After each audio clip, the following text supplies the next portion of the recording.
ಬೇಸಿಗೆಯಲ್ಲೂ ಹಸು ಹೆಚ್ಚು ಹಾಲನ್ನ ಕೊಡಬೇಕು ಅಂತಂದ್ರೆ ನೀವು ಕೊಡುವಂತ ಮೇವಿನಲ್ಲಿ ಇವುಗಳನ್ನ ಸೇರಿಸಿ ರಿಸಲ್ಟ್ ಅಂತೂ ಪಕ್ಕಾ ಗ್ಯಾರಂಟಿ. ಹೌದು, ಬೇಸಿಗೆ ಬಂತು ಅಂತಂದ್ರೆ ಜಾನುವಾರುಗಳು ಈ ಬಿಸಿಲನ್ನ ತಡೆಯೋದಕ್ಕಾಗದೆ ಕಡಿಮೆ ಹಾಲನ್ನ ಕೊಡುತ್ತೆ. ಸೊ ಇನ್ ಕೇಸ್ ಹಾಲಿನ ಪ್ರಮಾಣ ಹೆಚ್ಚಾಗಬೇಕು ಅಂತಂದ್ರೆ ಈ ಟಿಪ್ಸ್ ನ ತಪ್ಪದೇ ಫಾಲೋ ಮಾಡಿ.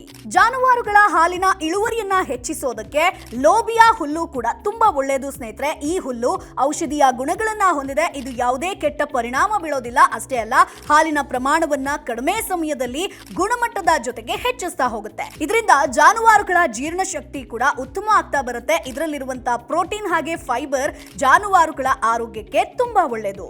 ಅಷ್ಟೇ ಅಲ್ಲ, ಇದರ ಜೊತೆಗೆ 250 ಗ್ರಾಂ ಗೋಧಿ ಗಂಜಿ, 100 ಗ್ರಾಂ ಬೆಲ್ಲದ ಪಾಕ, 50 ಗ್ರಾಂ ಮೆಂತ್ಯ ಬೀಜ, 1 ಹಸಿ ತೆಂಗಿನಕಾಯಿ, 25 ಗ್ರಾಂ ಅಜ್ವಾಲ್ ಹಾಗೆ ಜೀರಿಗೆ ಬೇಕಾಗುತ್ತೆ.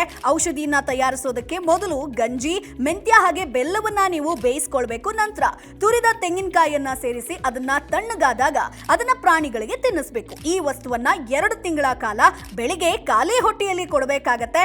25 ಗ್ರಾಂ ಅಜ್ವಾಲ್ ಹಾಗೆ ಜೀರಿಗೆಯನ್ನ ಕರು ಹಾಕಿದ 3 ದಿನಗಳ ನಂತರ ಮಾತ್ರ ನೀಡಬೇಕಾಗತ್ತೆ. ಸೊ ಹಸುವಿಗೆ 21 ದಿನಗಳವರೆಗೆ ಸಾಮಾನ್ಯ ಆಹಾರವನ್ನ ನೀಡಬೇಕು. ಹಸುವಿಗೆ 3 ತಿಂಗಳಿರುವಾಗ ಅಥವಾ ಹಸುವಿನ ಹಾಲು ಕಡಿಮೆಯಾದಾಗ ಪ್ರತಿದಿನ 30 ಗ್ರಾಂ ಜಾವಾಸ್ ಔಷಧಿಯನ್ನ ತಿನ್ನೋದ್ರಿಂದ ಹಾಲು ಕಡಿಮೆಯಾಗೋದಿಲ್ಲ.